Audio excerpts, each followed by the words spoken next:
Hey everyone, Sketch Card Hive here, and today I have a very special guest, someone I've been dying to talk to for a very long time, Neo Cards and Comics. How are you, my friend? What is going on? so you're so for context, this will probably be released a couple days after I've just spoken to Neo for the first time, but he came onto the live stream with Marvel's Back Fresh, and we had a great discussion about what's been going on. I'm sure Neo's head's spinning out right now because being such a main figure for sports cards, I'm sure the topic of conversation with Tops and Fanatics and everything going on there has just been a whirlwind. Other context, we actually were about to talk yesterday, and then the news dropped, which is just nuts. But thank you for coming on, man. I'm such a big admirer of yours. I love your content, and I really appreciate what you do. And when everything was happening with Marvel Cards, I've been in Marvel Cards for a long time, and when the boom kind of happened, everyone was asking other people, myself included, like, why 90s cards this? I had, people contacting me, asking me what they should buy and all this stuff. And I was like, people were trying to buy 1992 Marvel Masterpiece boxes or 93 Masterpiece boxes. And I was like, you want to be careful. They brick, right? Scary times there. Scary time. And people were asking about 90s cards. Like, they're just Gem Mint 10s when they come out of the box. And it was your videos that kind of put all that to bed a little bit for a lot of people who were kind of like, oh, they come out perfect anyway. No one ever cared about these. These were like 25 cents, 20 cents, 5 cents. These things were put under pieces of furniture to keep the table from being wobbled, and now not so much the case anymore. So before we get into that, I just wanted to give you some context of why I've asked you to be on here, and I'm obsessed with you, and I appreciate you being on here, brother.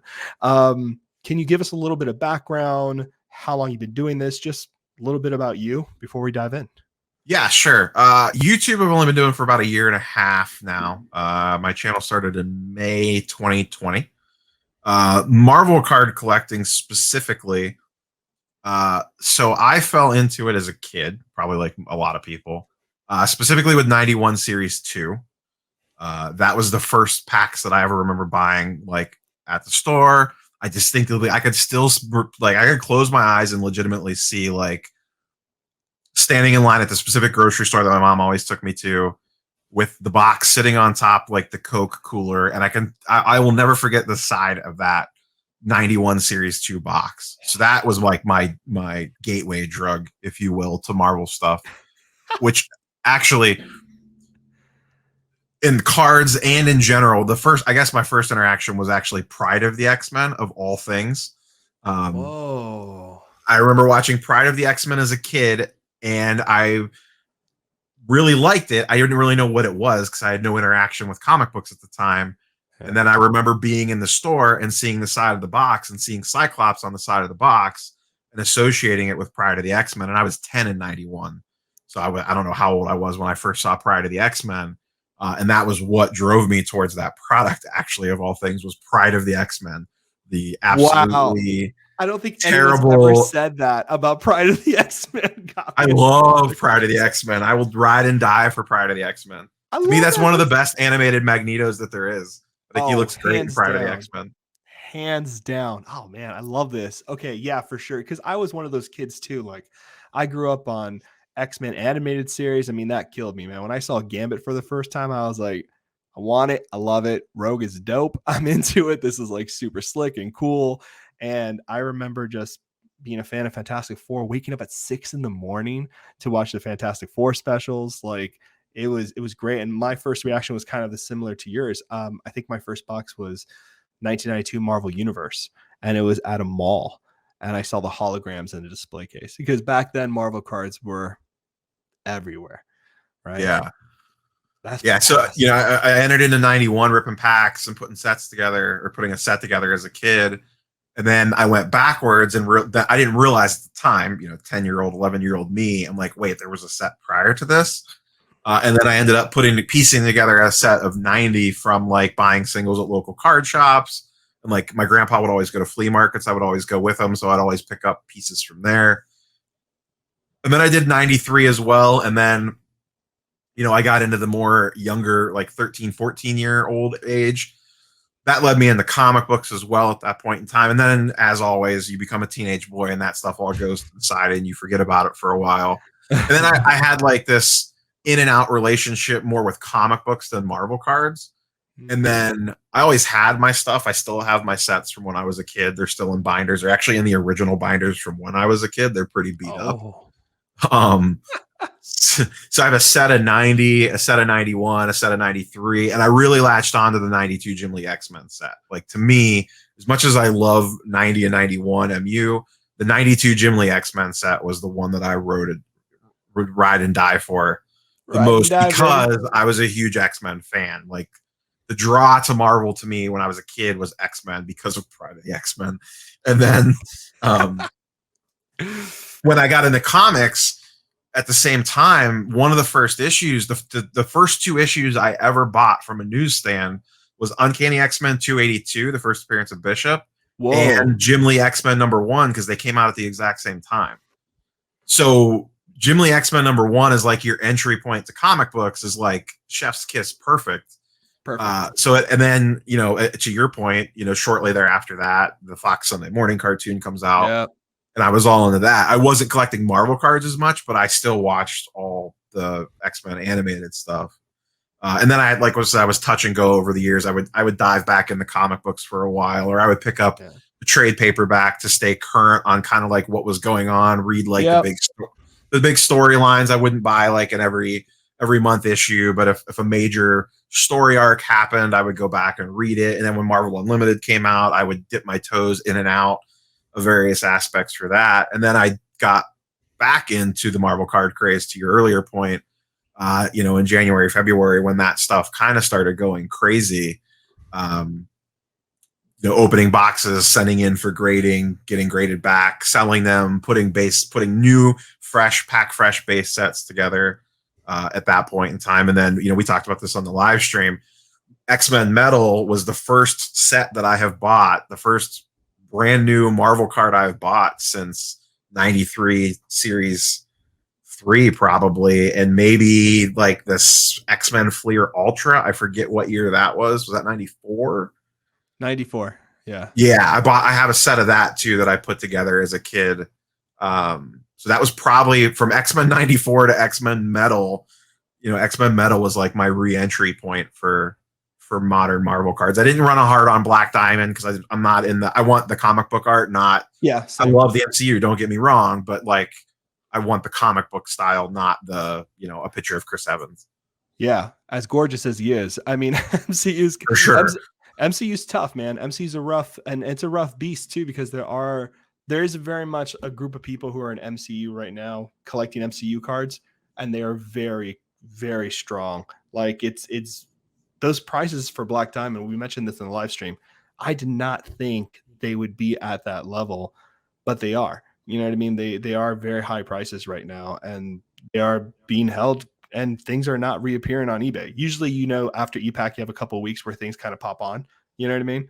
And there were a few things where I was like, all right, you know what? I like Ant-Man. I'll get a Paul Rudd Infinity Stone relic, and I'll pop out and get it. But you can't get one really for under $6. Not really. You know what I mean? At least through eBay shopping, you have to kind of go through friends and stuff. But they're holding strong prices, but I'm the same way. I kind of like to keep it, in the comic book art realm. So what was it like for you? I mean, that's a huge period to not be collecting Marvel, right? Missing, Masterpieces 0708. So I'm assuming you never got into sketch cards then, because you stopped at 94. Yeah, no. And I was never, like, Marvel Masterpieces came out, there was 92 was the first set of that. Yeah. I never liked the art as a kid. I did not like the Masterpiece artwork. Like, I remember when Masterpiece came out. I remember when Flair came out. And I'm like, as a kid, I'm like, these cards are ugly. They don't look like this in the comic books. I don't want, why would I want this? This is like a painting. This is terrible. I always wanted Universe. I always prioritized Universe over Masterpiece and Flair. As an adult now, like, I see it, but even now, like, I would much rather put together a set of 90 MU than a set of 92 Masterpieces, because I think 90 MU looks better. I know that there's a segment will ride with me on that, but another segment of people are probably clicking off the video right now.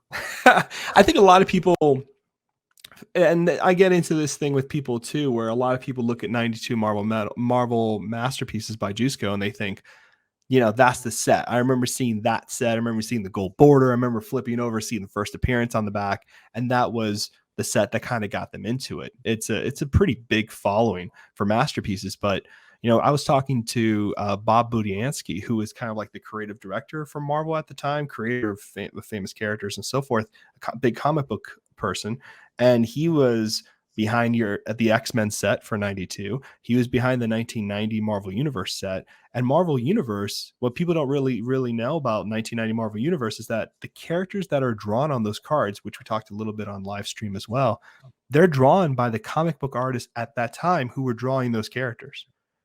You know what I mean? It wasn't like, let's get a couple artists who are not doing anything in the back of Marvel Studios, Marvel Comics, and let's give them the project. They actually went, the Wolverine from 1990 Marvel Universe is Jim Lee, right? So the artists at the time who were doing these characters were put into these cards. And that's kind of, there's been a little bit of a loss of that with Marvel cards recently, especially, having one artist do the set. I don't think they really had like a major official comic book artist come back into the set until 2018 Marvel Masterpieces, Simone Bianchi. And they hadn't really had that for a while. So for X-Men 92, so here's another, so just so people know, right? You mentioned this on the live stream. I thought this was incredibly interesting. When you look at cards and things you go into for, right? During that experience, could you tell me a little bit of what it was like when you were starting to crack like the 1990 Marvel Universe boxes during the boom? I mean, you must have been hit up for tons of questions. I mean, you were looking through cards right at the point everybody else was looking at quality of cards too. What was that whole time period like? Like back when I was a kid, or No, you're talking just in January and February? Just in January and February. I mean, like, yeah. So to your point earlier, a lot of people were saying, oh, there's a million of these things. Oh, there's a million sealed boxes. Oh, there's going to be a million of these in PSA slabs. And on one hand, they're right. Like, there is going to be a million of them in PSA slabs. There is probably going to be a lot of 10s, but I don't think it's as many 10s as people thought that it was going to be. And you would see it in the Facebook groups, not just your guys, it's just in general. Like, oh, I got a million of those things sitting underneath, to your point, underneath my bed or whatever, and I did too. But I don't think the people on the Marvel side of things who have never really graded. I mean, you would grade PMGs, but beyond PMGs, was there ever a rush to grade anything Marvel? No one ever graded anything Marvel and I don't speak for the whole community at all. But I will say this, being part of the group and being in this for like 10 plus years now and speaking to a lot of people, most people were like you. Most people were like me. They went into a binder. You didn't care the condition because you were fascinated by the art. You know what I mean? And you shoved them into a binder and put them away. Sports cards, you kind of get a little bit of that, but sports cards has been so focused on following player stats and following particular things that change from, the current stage of your character, but nothing changes with Spider-Man other than the artist who's drawing them, right? Maybe in what are you talking about? The power levels changed every year on 91. They were always different. Always. My intelligence level always went up. Yeah. My strength level. Yeah, I love it. What are you talking about? And I think a lot of Marvel card collectors very much bindered up their cards. They enjoyed them, put them on a bookshelf, and that was the end of it. They enjoyed them. They looked at them. There wasn't any, when I said that people don't care about the condition, it wasn't the level of appreciation wasn't there. It's just who was grading Marvel cards. And the people who were grading Marvel cards were the ones who were sitting very pretty when all this kind of started. And there's a difference between ripping a pack and, looking at the card, looking at it, and then putting it in a binder page. And then there's another difference when you're ripping it, immediately putting it in a penny sleeve before it even goes, and probably not even, if you're ripping the grade, you would never put it in a binder. I mean, not saying that you can't put it in a binder and get a 10 out of it. Obviously you can, but like most likely you're not putting it in a binder because you don't want to even risk messing up an edge when you go to push it down or pull it back out again, or a corner, if it's not already in a penny sleeve, sliding in and out. Flipping depending on how tight the page is or the sleeve. Right. Like, so there's, and that's to what your point earlier was. Part of this is as well, the quality control is not great on specifically, if we're specifically talking Marvel 90 MU quality controls are terrible. And that was part of the reason why, I had a couple boxes and I'm like, I'm just ripping one of these to kind of like prove my point that yes, there's a million of these out there, but there needs to be a million of these out there because the quality control is terrible. And you rip a pack, you start ripping pack fresh cards like I did, and you start seeing like, oh wow, centering's off. And once again, if you've never graded a card before, you don't really think about, oh, all four sides, it looks relatively fine. Well, no, they need to be pretty perfect. Oh, this corner has just a little bit of rounding on it or a little bit of fuzz on it. Like, okay, that's most likely a 9 now. Or, there's a little bit of imprints or imperfections on the surface on the front or back. Like or all the that little stapling stuff of the matters. pack. Right. A lot of it Yeah. matters. A lot of it matters. And I think I remember when I opened my box on the channel, every card was stained. I remember. No, I watched it. I remember. I was like, that. oh my God, what a disaster. And I had like some really, you open them and you quickly look at centering because it's the easiest thing to tell right off the get. Yeah. And then you look the rest of the card over later. And I remembered I pulled 3 black suit Spider-Man out of that, and all of them were dead on. Like they looked perfect, and all of them had it was like a weird staining thing on it, and it was in the same spot on almost every single card. I the box looked perfect. There was no water damage, no nothing, and it ended up I got lucky. It wiped off. It took me an entire Saturday. Really? Whoa! It wiped off. I took a microfiber cloth, and I took my iPad as like a steady surface, put it on my desk, and then I would lay the card on top of another microfiber, fold it over to hold the card in place, and then have to rub pretty hard with a microfiber cloth to get the staining off on I think it was on one side. It was on the backs. I think it was mostly on the backs. And it took me a legit entire, like a 12 hours on a Saturday. Because I ended up, originally I was just going to do the ones that I was going to grade. And then I'm like, if I'm going to do this, let me just do them all and be done with it. And it took forever. And I got multiple PSA 10s out of that. So it paid off. But congratulations. All 3 Spider-Mans ended up 10ing. No, I remember seeing that. I was sweating for you. I was like physically sweating. I was like, oh wow, because the boxes at the time were going for like $2-3K. So the first box I bought for like $200 back in early 2020, right as the pandemic was starting. I'm like, you know what? Let me buy some Marvel cards. I got on a weird nostalgia kick. I bought a couple comic books, which led me down. I was flipping through my old Marvel binders, and I'm like, if we're gonna be in lockdown, like let me grab a box of these. Maybe I'll put a fresh set together because mine are really beat up. And I bought the box and never did anything with it. So it sat on a shelf. Things started going crazy. And in my mind, I'm like, you're going to want to open one of these. And then it suddenly became, well, maybe you don't want to open one of these because of the price point. So I ended up buying a second one I think I got it for $1,200. I bought it on the way up, but not at the peak, but not at the low either. And I actually ran a spreadsheet on everything. I still have a stack of cards that could grade. But just off the good stuff alone, I think I probably sold about 3 to 4K worth of stuff in PSA 10s. Wow, fantastic. So I think I was into the box for $1,200. I think I spent about $500 or $600 in grading fees, maybe more. But I think I ended up profiting like maybe 2.5K off that experience. I don't remember because I paid Super Express. I was paying $100 to $200 a card on like Stan Lee and Black Suit Spider-Man to get it back fast. Wow. So when I was selling them, they were still at like $1,200 to $1,500 a piece. Whereas now they're like, I think a Black Suit's like $400 or $500. Actually, I have one left. I just got my last one back. It's on eBay right now, actually. I debated keeping it. Man. I really debated keeping it, but now you got to stay in the game. I get it. Yeah, I've actually kept a lot of my 9s. Oh, nice. Yeah, that's phenomenal. The handful of 9s that I've gotten, I've actually kept those. Like I have both X-Men teams out of 90 MU. One was a gift in a PSA 9, and then I got a PSA 6 randomly on one. I have no idea how. I must have missed something. So I'm going to keep those. And I got some other stuff back in some like 8s and 9s that I ended up keeping. But 90 MU, I got lucky. I hit mostly 10s, but I was very, very selective. But to go back to the original point, yeah, you rip that stuff pack fresh. There's a ton of issues with it. And then you also have to hit the right characters. My box that I opened, every one of my Iron Mans, Caps, Cosmic Spider-Man, were all junk. I mean, they were fine, but they weren't PSA 10 And level you only get quality. like maybe one. You only get like 2 or 3 of each one of those, if that. You get, right? I got anywhere from 0 to 3 of some people. There was actually, I opened one box and I didn't get any of a couple cards, which seemed Whoa, weird. really? Yeah, it wasn't many, but like on blacks, I got lucky because my box had 3 black suits and all 3 Yes, black that is suits were lucky. perfect.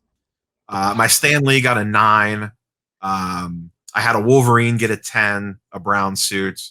I had a couple patches get 10s, I think.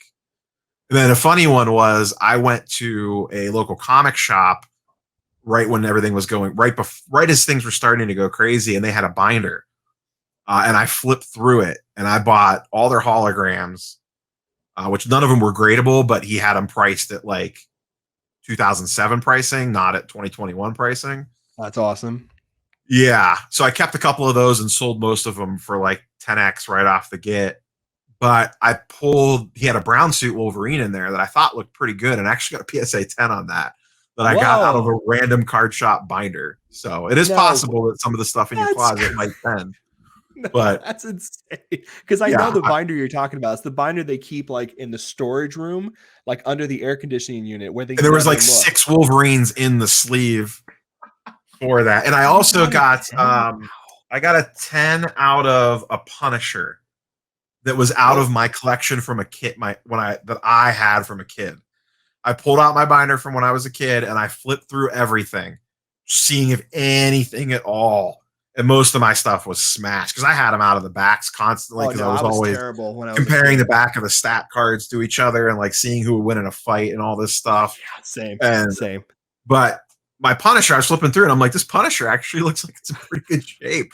So I sent it in and got a 10 on it. I was shocked. I'm like, wow, okay. I guess maybe I didn't like Punisher very much as a kid, so he never came out of the binder. I don't know. I wish they put something on the label, but I had this for years. You know what I mean? Yeah, can I get a remark on the PSA I label? love it. I love it. That's fantastic. Oh man. So did you ever go into the X-Men Jim Lee set then? The series 1? Yes. Yeah, I ripped. So I knew the PSA price increase was coming. Right. So I was suddenly like, what do I have laying around here that I can rip? Right. Because I wanted to get stuff sent in. So I ripped another box of 91, and I ripped 2 boxes of Jim Lee X-Men. And I will tell you, the quality control on Jim Lee X-Men is actually worse than 90, centering wise. Centering is terrible on 92 Jim Lee X-Men.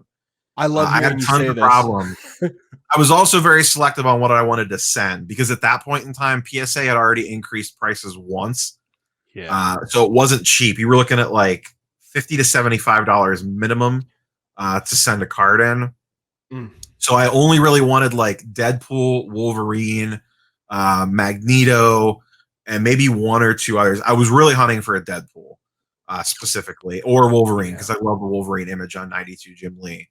Beautiful. But all of mine came out with some sort of issue. A corner. I had a lot of corner issues on the one box that I opened. But I did get, which I am keeping this one, I did get a Magneto in a PSA 10 Oh, look at that I that ripped from that card, box. man. So autofocus doesn't That like. looks so clean. But that's like one of the yeah, best Magnetos too, man. Like I love this. That's why I sent it. This was strictly sent because it just looks so. It's one of my favorite Magneto images. It's one of the best Magneto images. Not even the Magneto really hologram looks that clean. Like I love the look at that card. I think it's because it's purple bordered and it matches with his cape and stuff. It's like yes, a semi-color match. X's are everywhere. It just little, and they don't realize, but unless you've ever really looked at these cards more recently, and some of you might have not, the X's on those cards have like a little reflectiveness to them. So like it's really pretty. Nice trick. If you're bad about judging centering, use the X's. You can use the X's on how it's not quite 2 full X. It's like almost 2 full X's on each side for close centering. Like if you don't have a little centering tool and you just want to roughly eyeball it, you can use the X's on the left. Anytime there's something like that on the side of a card, you can eyeball it to at least get a pretty rough gauge on how close it is. I used the centering tool to make sure it was dead on, and then I looked at the X's to see how they aligned, and then I used that as a quick mental reference as I was flipping through stuff to be like, oh, okay, I think this is close. Let me put it in this pile, and then I'll double check it with the centering tool. The one that's really tricky is 91 because top to bottom is really hard to tell. That 91 is really, really weird to see. Like I got stupid lucky with my Surfer collection. I don't know what happened, but a couple of months before the boom, tons of Surfer graded cards were being released in Gem Mint 10. I mean, like tons. I have like almost all like the big ones, and I just kept going and getting them. And I pity the I pity the sketch card hive variant in the other multiverse that doesn't have this stuff and has to like torture himself trying to figure out to get Surfer 10s because they're not that easy to grade. And everybody was really very much adamant that these cards were mint because they put them into a binder. And some of that is, I don't know if you've experienced this, but being on the Marvel card side primarily, like I don't do sports, unfortunately. I watch your videos, Sasha T, Mojo, all these kind of guys, and and She Collects, which I really love. And I watch all these videos and I get a chance to experience the whole flipping, checking for player stats, like going through the hustle. Being from Miami, you tell me something's for a bargain, I get all jittery, I get all excited about it. So, I love that world. But I guess one of my questions I wanted to ask you that you're here, is that ever going to exist in Marvel? Not that I want it to happen, but I'm wondering how the world will adapt. Like, how will Marvel card buying at card shows and hunting for graded cards, how is that going to ever grow or be like sports cards? Like, do you have an opinion about that? I mean, to this point, we haven't seen like the comparison that I use is the Marvel card interest changing as MCU spec changes? Because we see it on the comic book side like that. The second there is the tiniest whiff of someone's corner of their cloak even hinted at in something, their first appearance goes to the moon. And on the card side, I have not seen that yet. I haven't seen a big run on Kang cards all of a sudden. Not that there's probably a lot of that stuff getting graded because people were prioritizing X-Men, Spider-Man, and Avengers. But I haven't, and maybe there is, and I'm just not seeing it, but I haven't seen like a demand shift for all of a sudden Scarlet Witch PSA 10s. Maybe there was, and maybe there is more on like the PMG side of things because it doesn't take as much to move that market because they're so rare. Happened with the Loki stuff pretty bad, yeah. Did it happen with Loki? Did Loki? Yeah. Was there like a run on Loki cards? I didn't mean to interrupt you, but you're absolutely right. With the whole PMG side, it was very much like characters were creeping up where people were. There's very much a huge fight right now to be the PMG king or queen, right? They want to be the god of PMG, similar to what happened with Charizards and Pokemon, right? Someone wants to have that pile. But what would happen is that people would get into the PMGs, the Spider-Man sold, right, for the 30K. And the gold sold and all that kind of stuff on golden auctions. And I think everyone else after that was like, oh, wait a minute, yes, Spider-Man sold for this, but let me see what other characters are on the up and up. Like, will Loki be a really popular character? People went diving for that card. Iron Man, people went diving for that PMG, but it's primarily stayed around the set front. Yeah, but I think on specifically speaking PMG and like that super short print stuff, like the jambalayas, like that sort of stuff, I think can be driven by the Marvel spec game. I don't know that I see it on stuff like this. I don't see just it yet because it's more common and it takes way more demand to move the market on this stuff. Even though, as we talked about, in 10s, these aren't falling off a tree, but they're also not going to be super, super, super rare either. If you want one, you're going to be able to find one. On a PMG, that's a different story, especially if you're looking for one of the lower numbered ones. But even the out of 99s, especially the older stuff, doesn't come up super often because Marvel card collectors are like comic book collectors. There's a certain segment of it where once it goes into the collection, it goes into the vault and it's never going to see the light of day again. On the sports card side, we're the opposite. We get it and we're like, how quick can I move this on to the next guy? Like, it's a different world on that side of things. There are certain cards, not everyone on the sports card side like that. People have their PCs and super rare stuff does come off the market to disappear. But a lot of the sports card stuff that would fall into like this category of I'm rare, but I'm not super rare, gets passed around, 3-4 times in a week sometimes. I was at a card show the other day, and one of the vendors was telling me that he sold a card to a kid. That kid got rid of it to another guy, and then it actually showed up at his table a week later, that guy trying to sell it, and he realized it was his card because he recognized the serial number on the PSA slab. So it had changed hands 4 times in like a week. Like Wow. that's a segment of the sports card side. On the Marvel side, on the rare stuff, you don't see that. No, You and that's the you guys truth. collect your characters and that's it. You know what I mean? Like Yeah. whoever it is that that you want, whether it's Yeah. Loki, Or Silver sets. Surfer, Yeah. yeah. People are pretty Then if it hardcore. lines up with Marvel MCU spec, like heaven forbid, if you collected Loki your entire life and you were missing a couple key cards, and now all of a sudden, Tom Hiddleston's is our new Lord and Savior. Yep. Good luck trying to find that stuff that you probably haven't gotten yet. Yeah. Which, And it was interesting from my side coming in as an outsider. It was very interesting watching, and I saw this with comic books too, watching, I'm going to use this very loosely, like the sports card people or the more investor slash flipper people come into the Marvel card market and the Marvel comic book market, and to watch your micro community's reaction to that. And they were not real happy in most. Some people were like, cool, put the spotlight on us. This is great. More eyes. Yeah. And then other people were like, my cool niche band got popular and I don't like them anymore. 1000%. I mean, so it's so nice to hear.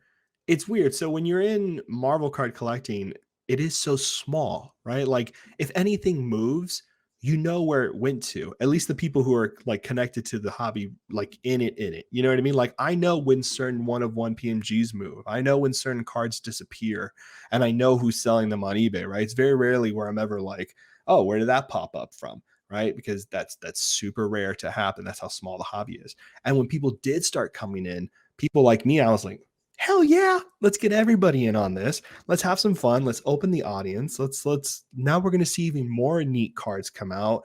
Different people who appreciate stuff. Things can move when you want them to move. You don't have to, feel like you're trapped by something or a card or something like that. You get to have the fun of saying, hey, do you want this? What are you thinking? Here's a trade. Because very much of the Marvel hobby is a lot of the really, really good stuff, especially when it comes to sketch cards, that's locked away. Like you can't find it. It's like impossible to find. So that does exist on a large front here. But when sports people came in, I think the real positive thing that happened when, people who were from other hobbies that came into this hobby was grading. I think, and that's another segue I want to do here is in terms of grading cards and Marvel cards. I personally think Marvel cards should be graded. I love not having to look at a hologram on eBay and the person tells me PSA 10 question mark, and I'm looking at surface and I'm seeing all these scratches on there. Yeah. I mean, I want the grades because I want to know what I'm buying. At least that's how I see it. Are you feeling the same way? I mean, you're very much pro grading because you do this for a living.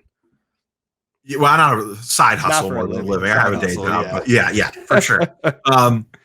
Yeah, I mean, obviously, I'm literally like I'm looking at my desk. You can't see my desk. There's at least a dozen graded sports cards on it. There's 3 Marvel graded cards on it, and I have 2 CGC slabs over my shoulders. So I'm very pro graded. So to me, it's exactly what you said. It takes any question over what this thing is, and yes, all the various grading companies have their warts, skeletons in the closet. We could sit here and pick them all apart, but in general, I feel like they are a necessary evil, whether we like it or not, because we're humans and we can't trust each other to agree on if this is actually gem mint or not, especially in the e-commerce world that we live in. It's not 1992 with me going to the flea market and being able to pick up the card, hold it in my hand, look at it and go, yes, this actually is in really good condition. I'll pay an extra $5 for this Wolverine hologram because it is actually pretty minty, versus looking at eBay scans and they took the picture at purposely kind of a weird angle that makes it hard to tell, is that card actually centered or is it actually way off centered, but they angled it just right so you can't really tell. Right. Yeah.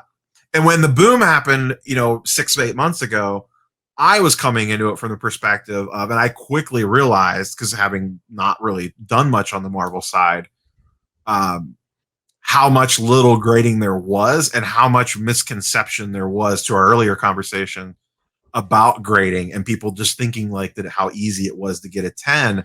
And I'm looking at this and I'm like, you guys are not understanding what they're looking for. And I remember the thing I got a ton of questions on, especially at the same time I was diving into comic books.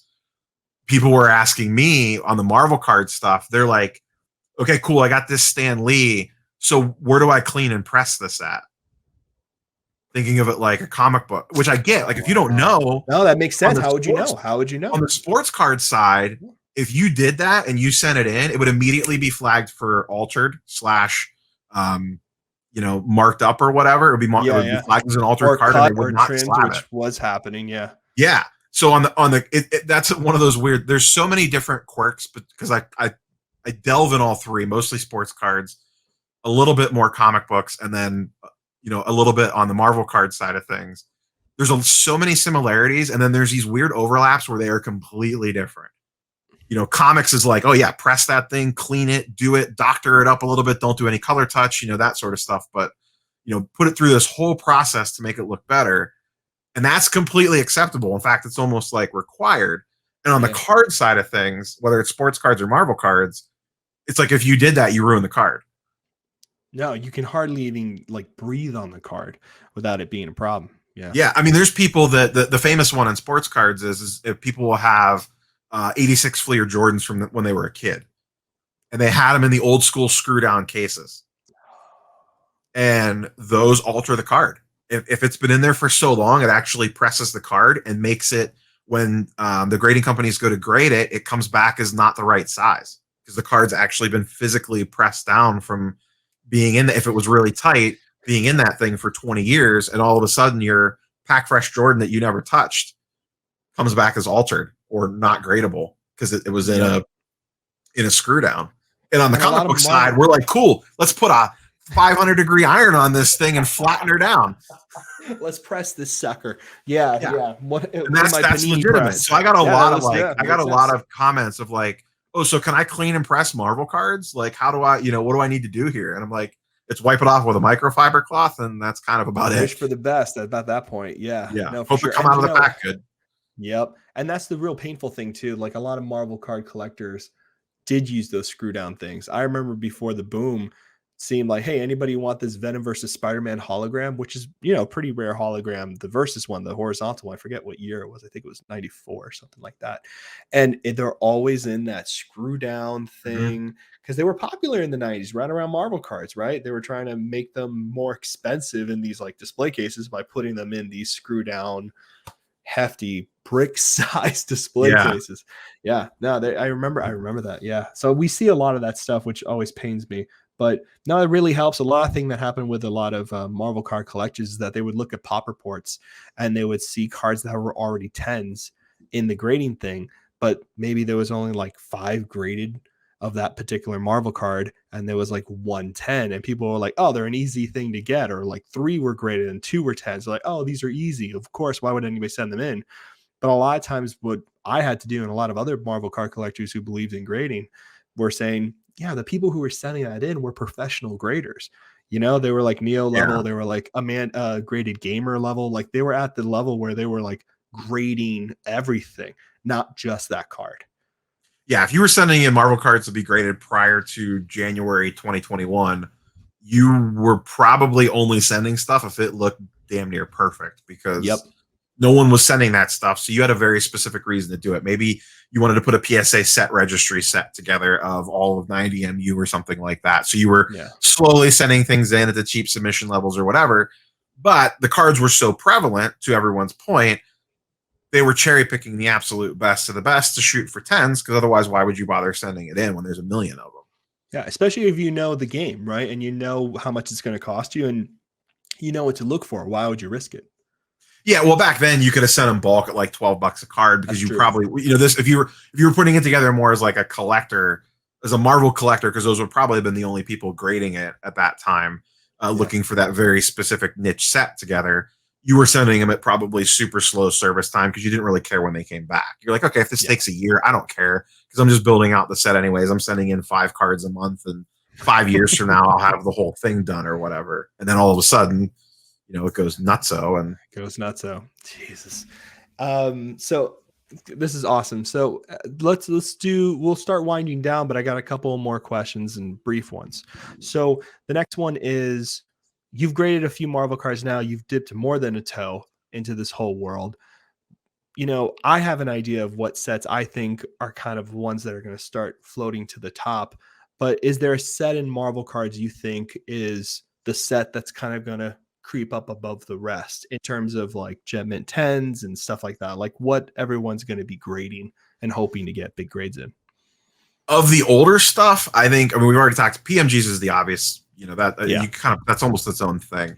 I think of the stuff that's actually has a chance to like really, really hold long-term value. It's masterpieces, especially the early stuff, and maybe Flair as well. And it's specifically because you can't open that stuff anymore. We talked about it on the live stream. 90 Marvel Universe stuff, yes, it's going to have its issues out of the packs. But if you just wanted to rip it to death and get cards out of it, you can. And eventually, by the law of averages, will pay out, and you'll get what you're looking for. Yeah. Masterpieces is a whole different ball of wax. You're a madman if you probably open one of those in 2021, and that is going to very much restrict the supply of new graded cards that are on the market. So, because then it's reliant on stuff that you had as a kid and how well was it taken care of. Yeah. And in some cases, you'll get 10s out of that stuff, but a lot of it is not going to. And yeah, you can rip boxes of it. And I don't know, you might know this better than me. Like what's the average? Like if I open 10 boxes of 92 like what are the odds I get a clean box? Like 1 out of 10, 2 out of 10. I know I have seen them on YouTube. Like it can happen, but it's not. It's not. So I'm not a gambling guy personally because I'm just not. I've never been that person. I don't crack boxes for something I want. I do it as like a preview for the channel because I'm just not. I don't trust myself. Yeah. But for me, and from what I've seen and from what I've told, a lot of people stack boxes, especially Marvel card collectors. They stack them. They're not in an air conditioning room, so they've been pressing down on each other. Anything that has gloss on it, it peels up bad, and there's white dots everywhere, and that's not even worth anything. Like I've had multiple people spend $600 on a box of cards to pull something interesting, and all the cards are gone. You know what I mean? Sketch cards can live and be fine in those kind of boxes, but most of the times they're gone. And if there's a signature on them, there's some pretty rare pack pulled signatures actually, and some really glossy cards. Marvel QFX. People don't know this, but there's actually a variant in there of each card out of 35 that Joe Quesada signed, and they're extremely rare and difficult to get. And they're a different finish on the card, but the pen that they used for the auto peels right up. If the glossy card's on top, like it can really pull it right off the card. So it happens. I think, yeah. So it definitely it's not great odds to answer your question. Yeah. So if you were looking at non-PMG Marvel card like quote unquote investments, I think masterpieces for sure. I think 90 MU will always hold some value in a PSA 10, but it's not going to hold to the level of what a masterpiece will, even if there is more demand for 90 MU, at least as of right now, there seems to be, but there is more supply. I think the interesting thing to me is like, in my mind, I'm thinking I could probably eventually put like a Marvel Universe PSA 9 set together pretty easily, because I think there are going to be a lot of PSA 9s, a lot. Because I think one of the things that I talked about on the channel a lot when the Marvel stuff was going crazy is my biggest fear was a lot of people are going to spend a lot of money on grading, not knowing what they're doing, and they're going to get destroyed on the back end when they get a PSA bill, and all of a sudden they have PSA 6s, 7s, 8s, well, we saw and 9s. We saw it in the pop reports. There were a lot of 6 and 7. Yeah, people were like, I was tracking the pop reports. I think you were one of them people I know saying that. Yeah. Yeah, and you would see it. It would be like, oh, okay, there was 100 cards graded, 20 10s got added, and then you'd see all these 7, 8s, 9s, and like a whole bunch of 6s and this stuff. So the other thing I think that'll hold well beyond masterpieces is stuff that has big nostalgia factor. Fleer retro sets. Obviously, that's a lot driven by PMGs, but there's a lot of other nice stuff in there. Like it's a 13, special 15, box. 2013 17. is special. It's I mean, really they're unicorns. Special. You never see one pop up a box at all. No, I think some of the Ultra stuff would do well. I just don't know which ones because I'm not as super familiar with that product. Ultra is tricky. Like when you go to Fleer Ultra Spider-Man 2017 and Fleer Ultra X-Men 2018, Fleer Ultra X-Men 2018 is literally like a third of that product is owned by one guy. Yeah, I'm thinking more like the older stuff. The older stuff, it's glossy. I don't know if there's any major pulls in there. There's nice insert pulls in there, but like at the level of masterpieces, like I don't think it's better than like 1996 graded Marvel Masterpiece cards. Like I don't think Fleer Ultra. Well, the 96 is the king, right? That's the super short print one. King. That's like if you truly wanted, like an actual investment level, like a 96 Spider-Man, or any 96, but 96 of a key character specifically in a PSA 10, like good luck. Because I think it's impossible. Boxes of that are non-existent.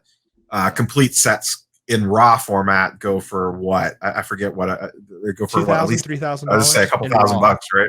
Yeah, and that's in a mediocre condition potentially. Yeah, raw. And those are being floated around here and there, but not that much. And here's the thing too: it's always been an expensive set. Like I got my Double Impact Silver Surfer at the beginning of all this. People made fun of me for paying $300 at the day. They were like, "Don't buy." Yeah, what's that card now? Probably doesn't exist. It's Pop 1. It hasn't. None of them. Oh, yours was graded. I didn't realize yours was graded. Mine was. Yeah, mine's graded, but a raw one of that was like $400. Yeah. So graded Gem Mint 10 Pop 1. It was stupid lucky. But what I mean though is that like the glossy cards from Marvel Masterpieces, to your point, those at 10s, I don't think those are going to grow as crazy as 1990. I think they're going to be pretty sure. No, that stuff's going to stay super low. Yeah. And then it's always going to be the PMGs. Like the PMGs is the easiest answer. King, that was it. Yeah. Especially the older stuff. I'm curious. So do you think you have your finger on the pulse of the modern stuff way more than I do?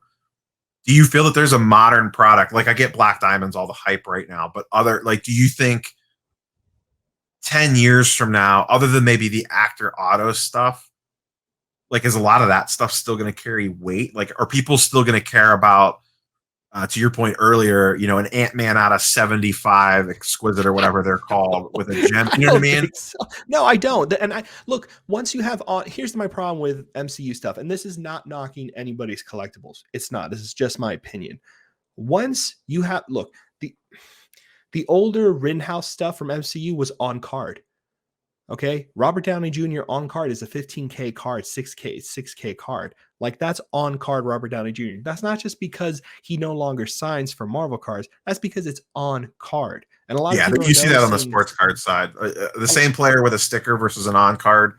Like a Jordan sticker will be 20K. A Jordan on card will be 50. That's no brainer, right? You can't tell me that doesn't make sense, right? You look at Thor Dark World, or you look at any of these other movies done by Rittenhouse that had on-card autos, or for instance, in the Ant-Man set, right? The very first Ant-Man set, I don't know why I'm talking about Ant-Man so much, but he had his costume in a relic, right? Screen used. Everything else is source material or whatever. So it's not on screen. Those little differences, you can see the price points changing from those cards. And the real collectors know to die for that stuff because it's no longer going to exist, especially with the way Upper Deck did Black Diamond. That was all on sticker. And they did tons of encryptions too. I didn't like the manufactured patches in Black Diamond. I thought they looked cool, but like I'm looking at it from like a value perspective. To me, they look cool, but they immediately go down. Like they're not actually going to hold like long-term value. They're $5-10. They're going to be $5-10. They look why nice, would they be anything more? They look great. They look beautiful, but why would they be any more than what they are? Yeah, or the diamond things with the transparency in there. The diamond, I forget what it's called, diamond shards with a little transparency. Yeah, they're nice, but it's not a film cell. It's just a transparency, I think. So those prices have already dropped on that.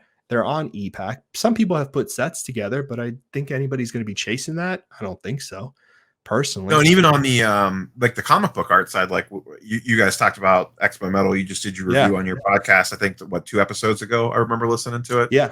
I ripped 8 boxes of that. I sold off almost every short print and insert that I got because I didn't really care.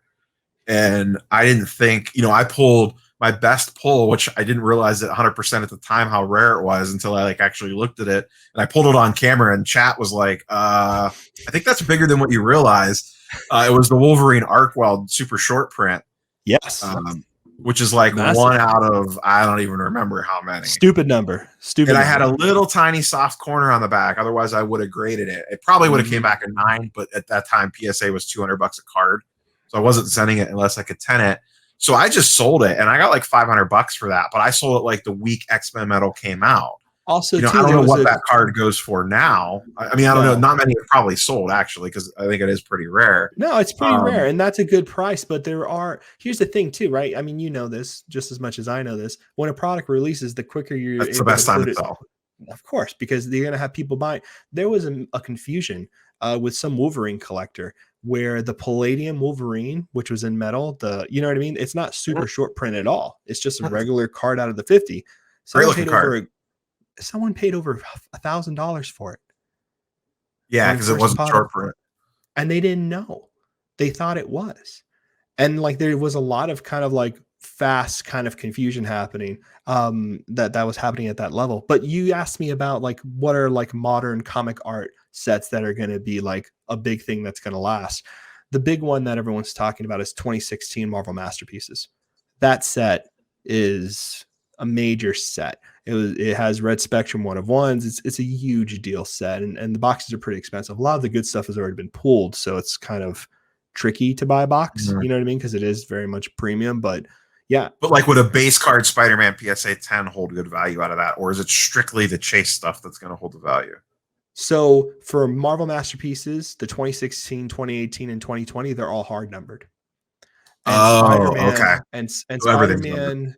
Yeah, and Spider-Man in 16 is tier 4, numbered out of 99. And a base for that does hold like $500, $700, $800, $900 type of stuff. That makes sense then. Yeah, I don't know.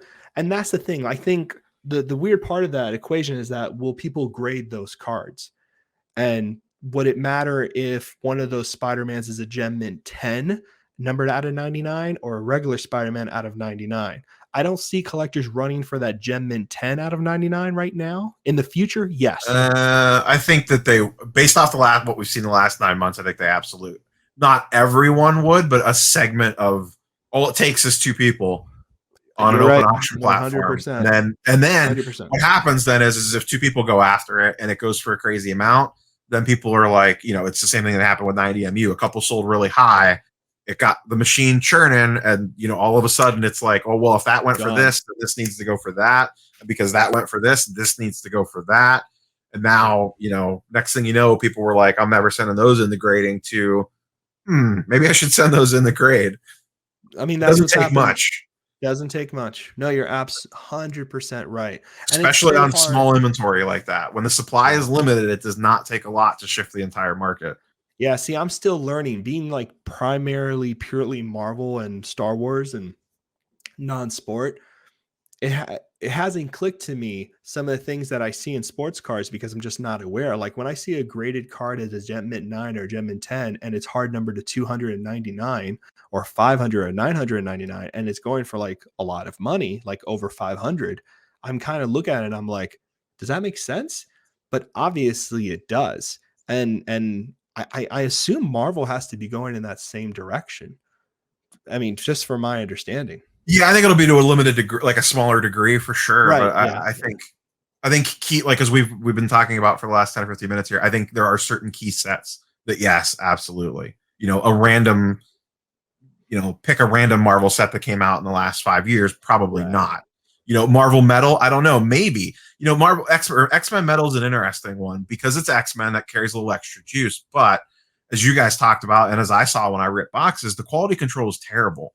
So, like, how many PSA 10 high series Wolverines are there going to be? Probably more than what we think. But any metal product that has good quality print is a tough grade. Because just by nature, the metal cards are tough grades.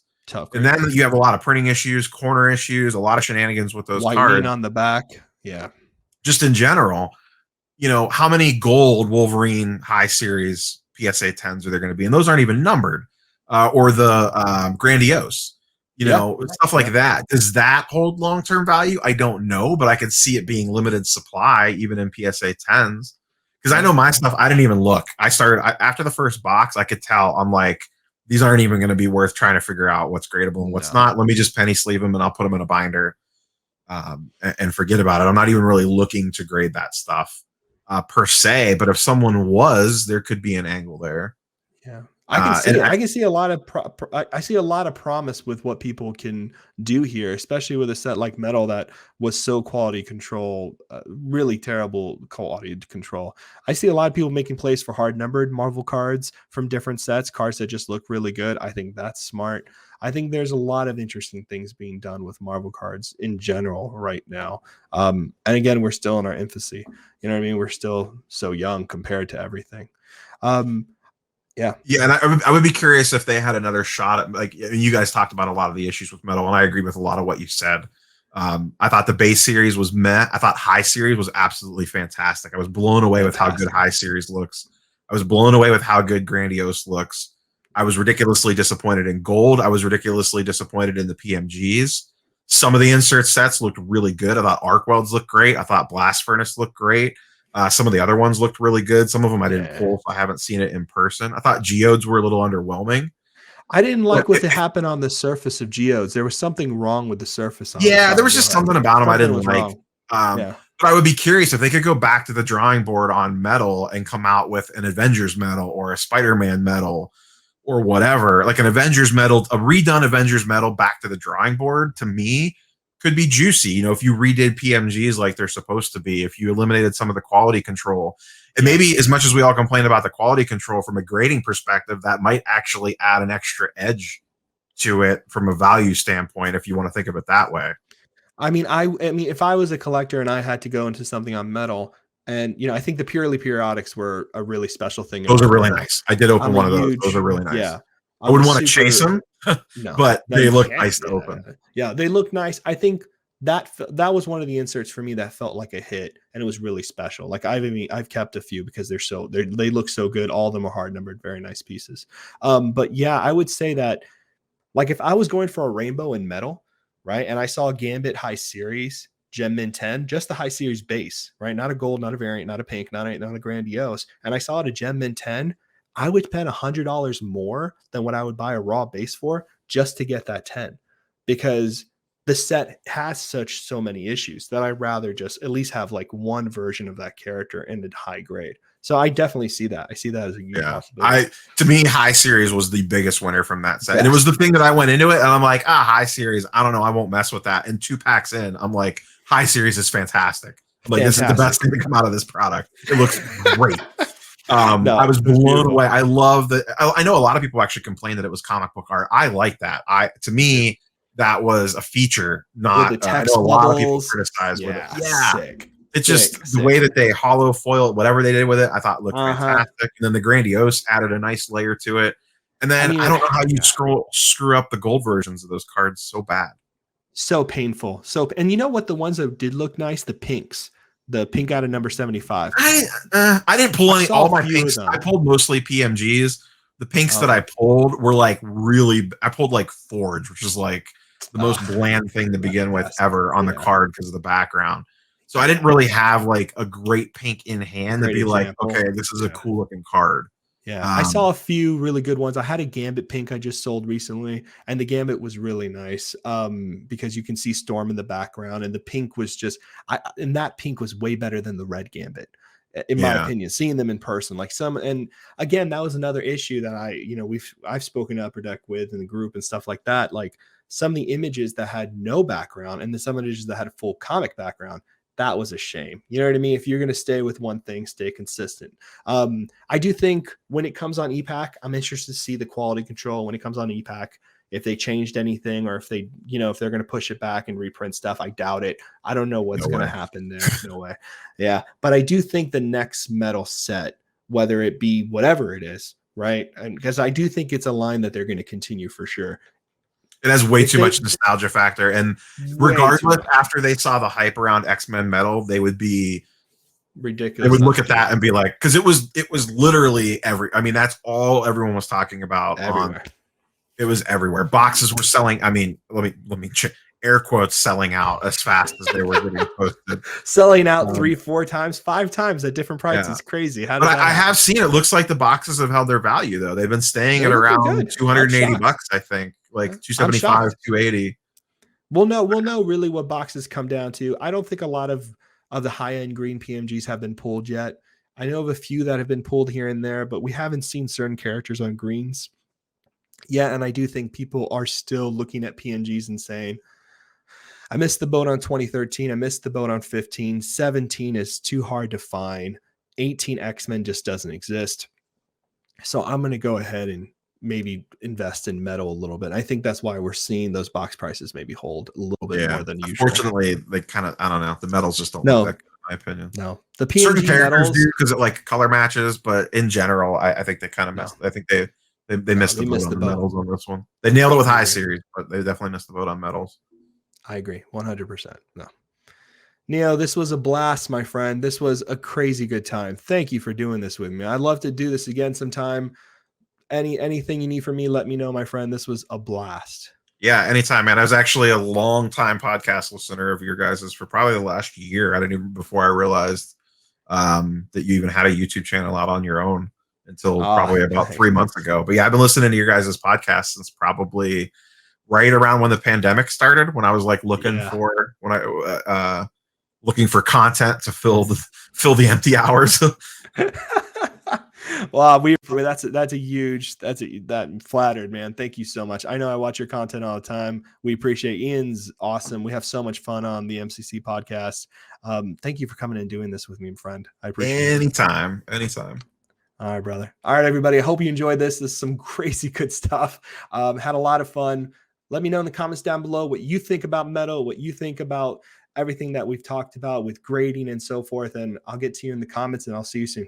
Sketch card out. Bye, guys. Peace.